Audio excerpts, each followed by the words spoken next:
Hello junior advocates, happy போஹி. நான் இப்போ சொல்லப்பட்ட விஷயம் எல்லாமே மே என்ற தலைப்பில், அதாவது டிஸ்கிரிஷனரி பவர் உங்கள் கையில் தான் இருக்குது. உங்களுக்கு விருப்பப்பட்டால் மற்றும் உங்களுக்கு ஒத்து வந்தால் இதை யூஸ் பண்ணுங்கள். இப்போ நான் சொல்லப்பட்ட விஷயம் பார்த்தீங்கன்னா 1 2 3 4 dress, hairstyle, makeup, advocate suit எல்லாமே பண்ணால் லைட்டாக ரொம்ப சுருக்கம் இல்லாமல் அயனிங்கோட அந்த ஒரு அட்வொகேட் அப்பியரன்ஸ் ஏற்ற மாதிரி நீட்டாக யூஸ் பண்ணணும். அதுபோல் ட்ரெஸ்ஸை பொறுத்த வரைக்கும் ஒரு நாள் போட்ட ட்ரெஸ்ஸை மறுநாள் யூஸ் பண்ணாமல் இருந்தாலே நமக்கு ஒரு நல்ல பாசிட்டிவ் வைப்ரேஷன் கிடைக்கும். இப்போ மேக்கப்ன்ற இடத்துல நீங்கள் என்ன பண்ணால் ஆஃப்டர் லஞ்ச் அண்ட் ஈவினிங் கூட நீங்கள் லைட்டாக ஃப்ரெஷ்அப் பண்ணி நீங்கள் அந்த டச்சப்லாம் பண்ணிக்கலாம், தவறே இல்லை. அதுபோல் நீங்கள் ஹேண்ட் புக்கை பொறுத்த வரைக்கும் பாருங்கள். ஹேண்ட் புக்கில் நீங்கள் எப்போதுமே ஓல்டு ஒன்றா நீங்கள் தொடவே கூடாது, அதை ஃப்ரெஷ்ஷாக தான் எப்போதும் படிக்கணும். அதுபோல் நெட்டில் ஏதாவது நீங்கள் ரெஃபர் பண்ணிங்கன்னா அது புக் அவுட்டில் உள்ளதெல்லாம் ஈக்குவலாக இருக்கான்னு கொஞ்சம் செக் பண்ணிக்கோங்க.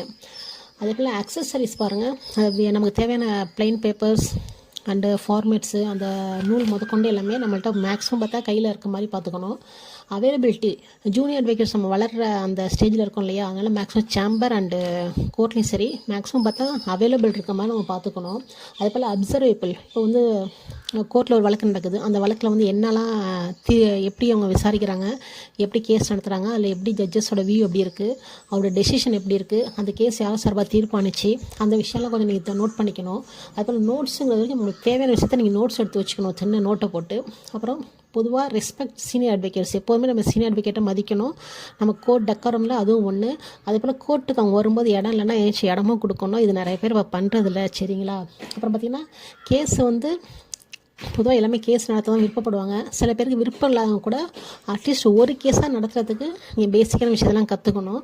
அப்புறம் பார்த்திங்கன்னா பேசிக்காக அந்த கிராமர் அது சம்பந்தமாக நான் பதிவு போடுவேன், அதையும் கொஞ்சம் தெரிஞ்சுக்கணும். ஏன்னா இந்த 317 சின்ன சின்ன பெட்டிஷன் இங்கிலீஷ் எழுதுறதுக்கு நம்ம ப்ரிப்பேர் பண்ணிக்கணும்.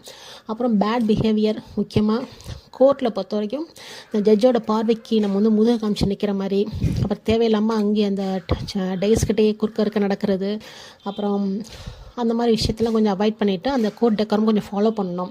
சீனியர் அட்வொகேட் எப்படி பிஹேவ் பண்ணுறோன்னு நம்ம சொல்லக்கூடாது, நம்ம எப்படி பிஹேவ் பண்ணுறது முக்கியம். ஏன்னா மலர நிலையில் இருக்கும். அதுக்கப்புறம் ரெப்ரசன்டேஷன் பொறுத்த வரைக்கும் சீனியர் அட்வொகேட் போய் பார்த்திங்கன்னா டைஸில் சாஞ்சிக்குவாங்க, அந்த காலத்துக்கு மேலே வச்சுப்பாங்க.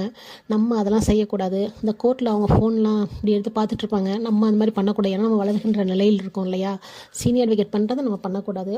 இதெல்லாம் அந்த மாதிரி விஷயம்லாம் ஓரளவுக்கு ஃபாலோ பண்ணிவிட்டு எப்படி இருக்குன்னு நம்ம அடுத்த வருஷத்துக்குள்ள ஒரு தடவை பார்த்துருவோம்.